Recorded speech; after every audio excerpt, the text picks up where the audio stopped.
အားလုံးပဲအစ္စလာမ်အလိုင်ကွမ်ဒီဗီဒီယိုလေးမှာတော့အွမ်ရာခီးစဉ်လေးဖြစ်ပါတယ်ဒီအွမ်ရာခီးစဉ်လေးမှာမှတ်တမ်းတင်ထားမိသမျှလေးကိုပြန်လည်ဝေမျှခြင်းဖြစ်ပါတယ်ဂျက်တာအေယာပို့ကနေပြီးတော့မှဟိုတယ်ကိုရောက်ပြီးတဲ့ချိန်မှာတော့ပစ္စည်းတွေကိုနေရာချခဏအနားယူပြီးတော့အလားအိမ်တော်ကာဘာတောင်းတော်ကြီးရှိရာဟရမ်ကိုလာခဲ့ပါတယ်အွမ်ရာလုပ်ဖို့အတွက်ကတော့ခိန်းနံပါတ်1ခိန်းနံပါတ်100ခိန်းနံပါတ်80ကိုစက်တဲ့ခက်ကနေပြီးတော့မှဝင်လို့ရပါတယ်အဲ့ဒီခိတ်တွေကနေအွမ်ရာယာဒီမှာတော့အမျိုးသားဆိုရင်အေရာမွတ်ထားတဲ့သူမှဝင်လို့ရပြီးတော့အမျိုးသမီးများကတော့သတ်မှတ်ထားတဲ့အေရာမရှိတဲ့အတွက်ဝင်လို့ရပါတယ်ခုလိုဝင်ခဲ့ပြီးပြီဆိုရင်တော့ဒီခုတွေ့ရတာတော့ကာဘာကျောင်းတော်ကြီးရဲ့နေ့လည်ခင်းအချိန်ဖြစ်ပါတယ်ကာဘာကျောင်းတော်ကြီးကတော့နေ့ည24နာရီအချိန်မီဧည့်သည်များနဲ့စီကားနေတာပဲဖြစ်ပါတယ်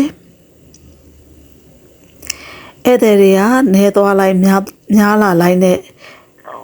အမြဲပဲစီကကမြင်တွေ့ရမှာဖြစ်ပါတယ်ပထမဦးဆုံးကာဘာကျောင်းတော်ကြီးကိုမြင်တွေ့လိုက်တဲ့အချိန်မှာတော့ရှင်ထဲကခန်းစားချက်မျိုးစုံဝမ်းနေခြင်းဝမ်းသာခြင်းမျိုးစုံသောခံစားချက်တွေကိုပြောပြလို့မရလောက်အောင်ကိုခံစားရပါတယ်ခုတော့နေ့လည်ခင်းနေအရန်ကိုပူတဲ့အချိန်ဖြစ်တဲ့အတွက်လူအရန်ကြိတ်တို့မများနေတဲ့အတွက်ရှေ့ကိုရအောင်သွားနိုင်ခဲ့ပါတယ်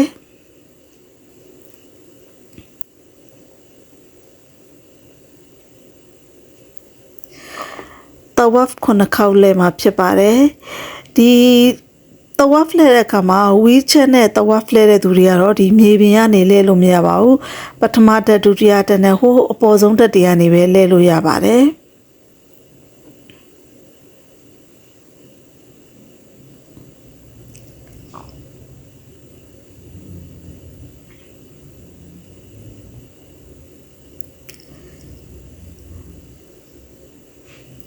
ဆဖာမရဝါကိုစအီပြေးတဲ့အချိန်ကြလို့ရှင်တော့အဲ့ဒီမှာဘယ်အထက်ကနေပဲသွားဝီချဲငါလို့ရပါတယ်ဝီချဲအသုံးပြုခြင်းတဲ့သူဆိုရင်ဝီချဲသမားတွေအများကြီးရှိပါတယ်ဝီချဲငါလို့ရပါတယ်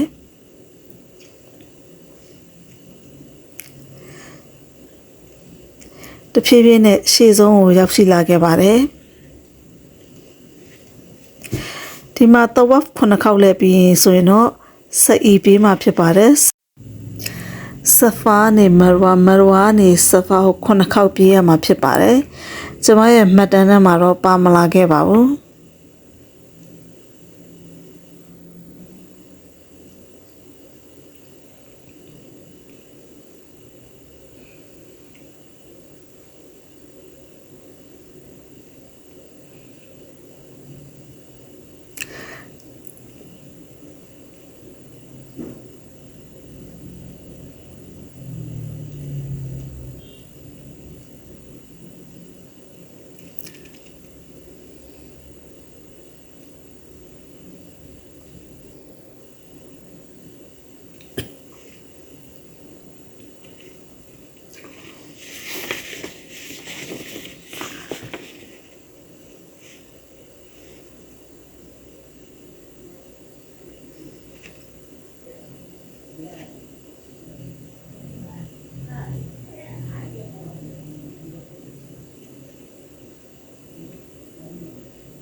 ဒီနေ့မှတ်တမ်းလေးကတော့ဟရမ်ရဲ့ပတ်ဝန်းကျင်မှာဖြစ်ပါတယ်ဒီနေရာတွေမှာဆိုလို့ရှိရင်လူအများဖုန်းကတ်ဝယ်ကြတယ်အလွန်ပေါများလာတဲ့ shopping center တွေရှိတယ်ဘာစားလို့စားရမယ်မသိလောက်အောင်ပဲပေါများလွန်အားကြီးလွန်လာတဲ့စားတောက်ဆိုင်အမျိုးစုံလည်းတွေ့ရှိရမှာဖြစ်ပါတယ်ဒါကတော့ကျွန်မကတော့ညနေခင်းအချိန်လေးမှာဖြစ်ပါတယ်စားတောက်ပြီးရင်လို့ညအရှာပြီးရင်တော့အွမ်ရာတစ်ခါပြုလုပ်မှာဖြစ်ပါတယ်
စားတောက်ပြီးလို့အရှာပြီးရင်တော့အွန်မရာအတွက်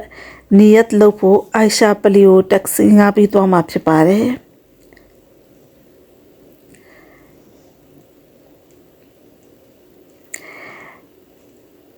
တက္ကစီကိုတော့အသွားပြန်ငှားထားလို့ရှိရင်တက္ကစီတွေကဟိုမှာကြာတဲ့အချိန်ကိုစောင့်ပေးကြပါတယ်တက္ကစီငှားဖို့အတွက်ကတော့ဂိတ်နံပါတ်89နားလေးမှာဆက်လေကားလေးနဲ့အောက်ဆင်းသွားလိုက်ပြီဆိုလို့ရှိရင်အိမ်မှာတက္ကစီတွေပေါ်ပေါ်များများတွေ့ရမှာဖြစ်ပါတယ်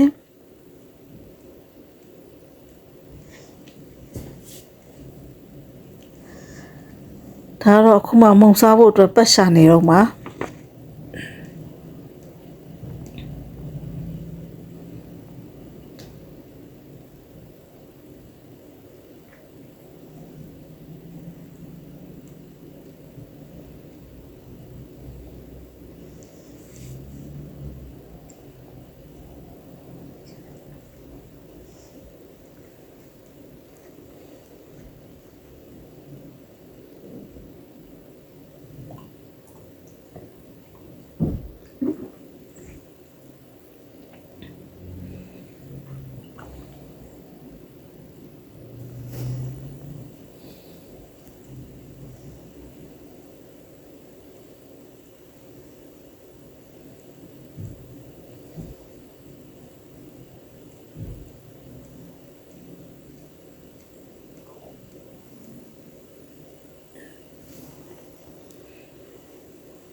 အရှာဖတ်ပြီးတဲ့အချိန်မှာတော့အိုင်ရှာပလီကိုသွားပါပြီ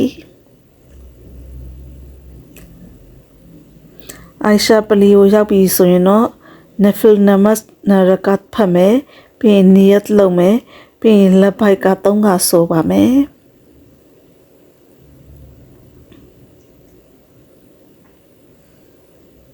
ခုမြင်တွေ့နေရတော့အိုင်ရှာပလီပဲဖြစ်ပါတယ်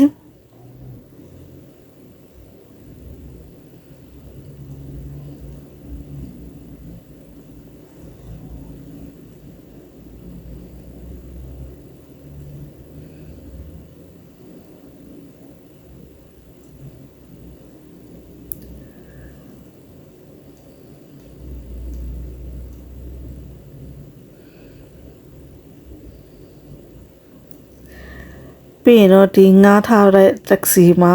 ပြန်လာပြီးတော့မှဟာရမ်ကိုပြန်လာမှာဖြစ်ပါတယ်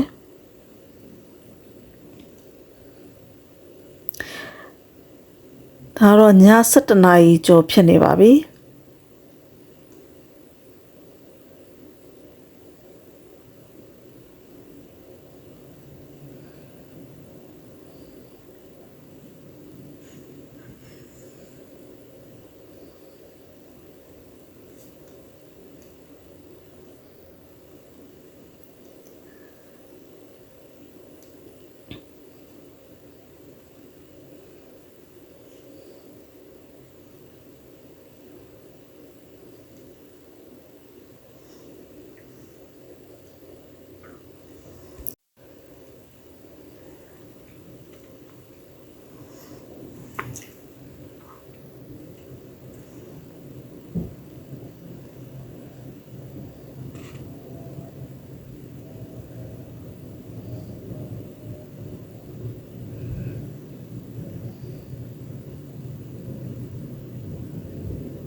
ကျွန်တော်တို့ဟရမ်ကိုပြန်ရောက်တဲ့အချိန်ကတော့ည12နာရီဝန်းကျင်ဖြစ်နေပါပြီ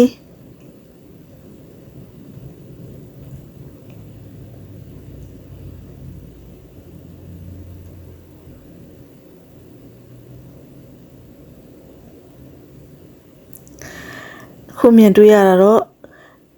ည12နာရီဝန်းကျင်ကာဘာကျောင်းတော်ရဲ့စီကားနေတဲ့အခြေအနေဖြစ်ပါတယ်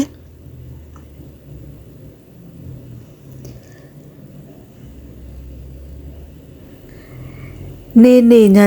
24နာရီပိတ်ရမရှိဧည့်သည်များနဲ့အလွန်စီကားလွန်းလာသောအလောက်ရှင်မြတ်ဤနေမွေအင်ပါယာကြီးဖြစ်ပါတယ်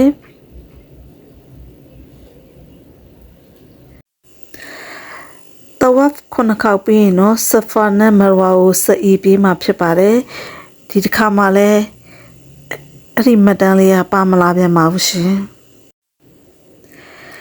အုမရာပြီးပြီဆိုရင်တော့ဟိုးအပေါ်ဆုံးထပ်မှာသွားပြီးတော့မှဖဂျာနမတ်ကိုဖတ်မှာဖြစ်ပါတယ်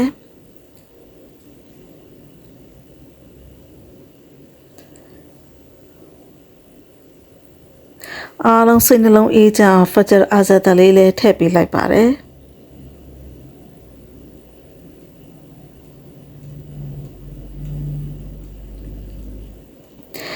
အလားအိမ်တော်ကိုသွားဖို့နေရရှိသူအားလုံးအလောင်းရှင်မြတ်မှအမြန်ဆုံးဖိတ်ခေါ်တော်မူပါစေလို့လည်းသူအားလုံးပြောပါတယ်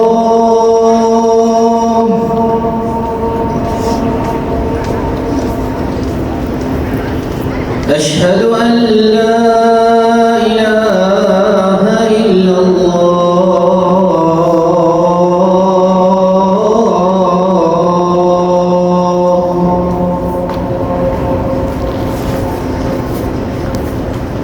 أشهد أن محمدا رسول الله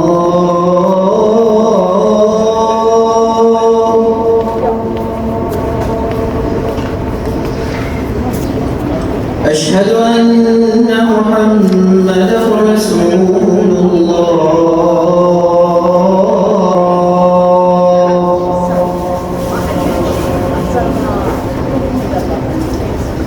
حي على الصلاة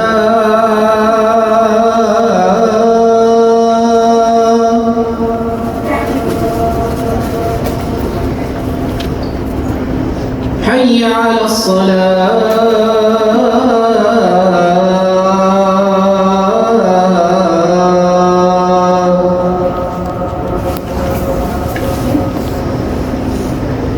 حي على الفلاح